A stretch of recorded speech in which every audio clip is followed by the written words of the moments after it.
Hi, Kamoshi. Good morning. Kumusta po tayong lahat? Sana okay lang po tayo. Saan man tayo naroon.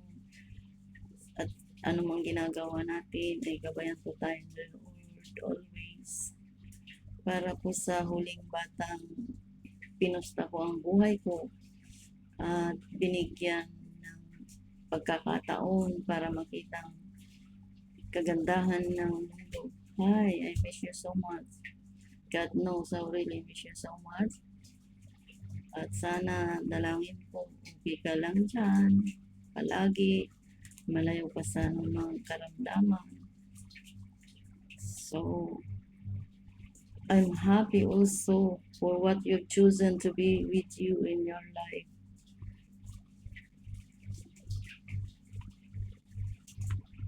I'm happy. Although mayroong kunting kurot sa aking puso, pero hindi ko nahawak yung isip mo. May sarili ka ng desisyon.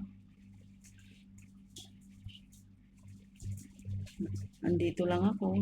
Always nakasupport sa inyo. Alam nyo yan.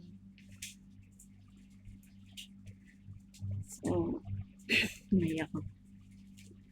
And alam nyo, nagagalit lang ako minsan. Pero hindi ibig sabihin noon, hindi ko kayo mahal. Nagagalit ako kasi gusto kong itama yung buhay nyo. Gusto kong tahakin nyo ang landas ng tama. Yun lang naman yung purpose ko. Bakit ako nagsasalita? Bakit ako nagagalit? Kasi alam nyo yung buhay na pinagdaanan natin. Siguro hindi naman lingid sa inyo yan.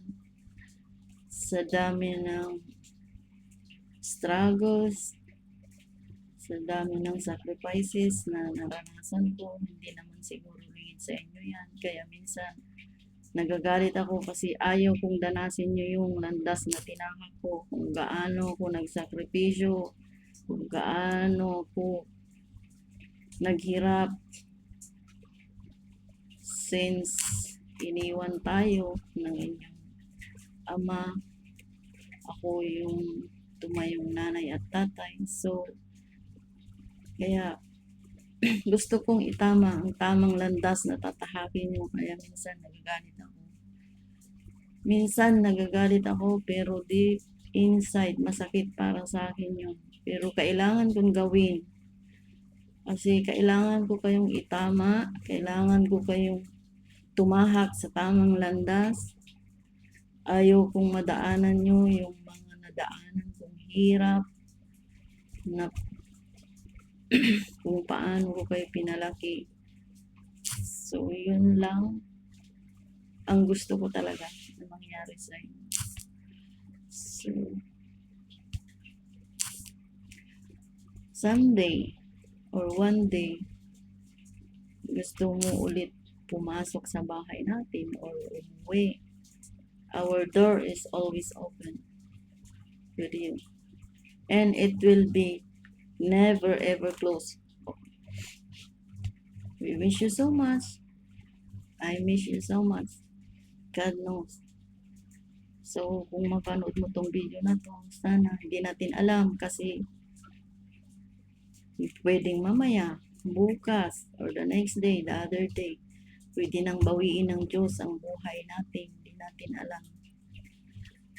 So, ginawa ko tong video na ito para just in case, hindi na tayo muling magkita pa na ako ay buhay pa. Tulad nga ng sinabi ko, hindi natin hawak ang buhay natin. Mapanood mo man lang to kung gaano kita na-miss, kung gaano kita kamahal. Nayak ako. Yun lang, ingat ka palagi dyan. I miss you so much and I love you so much always.